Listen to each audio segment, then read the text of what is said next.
Bachelor Day here and welcome back to my Getting Ready for Uni course, where today I want to quickly talk to you about how you freeze things. So if you've got a big pan of something and you've maybe scooped some out and you've had, say it's this sausage pasta bake and you've had a portion of it and you've got a portion left, you can freeze that for another night. So how do you do it? Well, the best thing to do is to leave it to cool down, especially if you're using these reusable bags. You don't want to put anything hot in these bags. Even the plastic non-reusable ones, you don't want to put anything hot. So leave everything to cool just in the pan until it's got to sort of room temperature.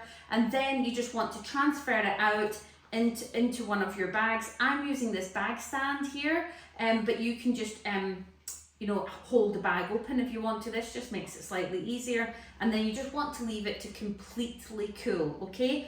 Before you put it in the bag, you want to label your bag. It's always best to label the bag before you put any food in it. So if you're using a reusable bag, use like a chalk marker, because then these wash off. Once you're washing the bag, it will automatically wash off. But it will stay on perfectly in the freezer, so you know exactly what's in it. Because once things are frozen, it's quite hard to see what they are. So always label your bag. So you've got your labelled bag, you've got all your food in it and it's cooled down. You then want to freeze it flat. And the best way to do it, if I open this one, is to get everything in your bag, to seal the bag 3/4 of the way along with your hand, and then gently lay it down and squeeze the air out so that all the air is coming out that last little bit.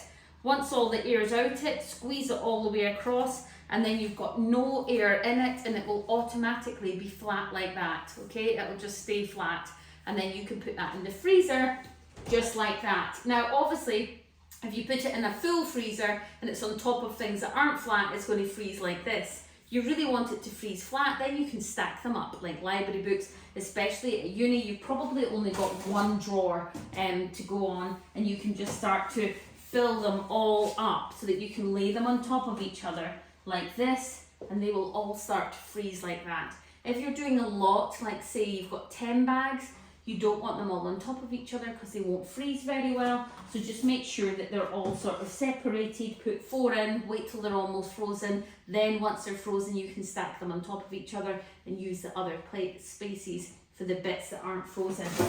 When you come to bring it out and you want it, you just bring it out, leave it to defrost. Some of them can be used from frozen, so you could just break it apart and heat it up from frozen.